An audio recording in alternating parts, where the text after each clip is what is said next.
കുറച്ച് ദിവസം അമ്മ വീട്ടിലുണ്ടായതുകൊണ്ട് തന്നെ അടുക്കളയിൽ കയറി അങ്ങോട്ട് പരിചയമില്ലാത്ത പോലെയായിരുന്നു കേട്ടോ. അതുകൊണ്ട് കുറ്റങ്ങൾ നിങ്ങൾക്ക് ഈ വീഡിയോയിൽ കാണാൻ പറ്റും.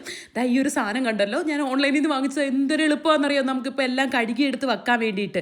അങ്ങനെ കഴുകേണ്ട സാധനം തട്ട കോവയ്ക്ക് എല്ലാം കൂടെ നന്നായിട്ട് കഴുകിയെടുത്ത് വെച്ചു. കഴുകി വെച്ചപ്പോഴാണ് അമ്മയോട് ചോദിച്ചപ്പോൾ അമ്മ എനിക്ക് ഓൾറെഡി കോവയ്ക്ക അരിഞ്ഞ് വെച്ചിട്ടുണ്ടെന്ന് പറഞ്ഞത്. അങ്ങനെ ഈ കഴുകിയത് ഞാനെടുത്തങ്ങ് അതുപോലെ മാറ്റി വെച്ചിട്ട് അമ്മ അരിഞ്ഞ് വെച്ച കോവയ്ക്ക ഫ്രിഡ്ജിൽ നിന്ന് തപ്പി കണ്ടുപിടിച്ചെടുത്ത് കേട്ടോ. പാവം പോകുന്നതിന് മുമ്പ് മൊത്തം അരിഞ്ഞ് പറക്കി വെച്ചിട്ടാണ് പോയത്. അങ്ങനെ രാവിലത്തെ ഉപ്പുമാവ് ഉണ്ടാക്കിയ പാത്രം കഴുകിയിട്ട് അതിലങ്ങ് നമുക്കിന്ന് കോവയ്ക്ക മെഴുക്ക് വരട്ടി വെക്കാമെന്ന് വിചാരിച്ചിട്ട് അത് കഴുകിയെടുത്ത് നേരെ കോവയ്ക്ക എല്ലാം കൂടെ അതിലോട്ടങ്ങ് തട്ടിയിട്ടു.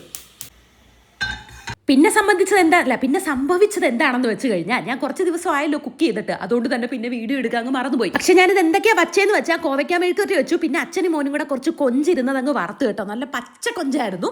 അതും അങ്ങ് വറുത്ത് വെച്ചിട്ട് ഒരു മീൻകറിയും കൂടെ വെച്ച് കഴിഞ്ഞിട്ട് ഇന്നത്തെ കലാപരിപാടി ഞാൻ അവസാനിച്ച് പോയി മാക്കം വരുന്നു ഫുഡ് കഴിച്ചു കേട്ടോ. അപ്പം നാളെ അടിപൊളിയായിട്ട് ഷൂട്ട് ചെയ്തിട്ട് കാണിക്കാം. അപ്പം അത്രയേ ഉള്ളൂ മക്കളെ. Tata bye.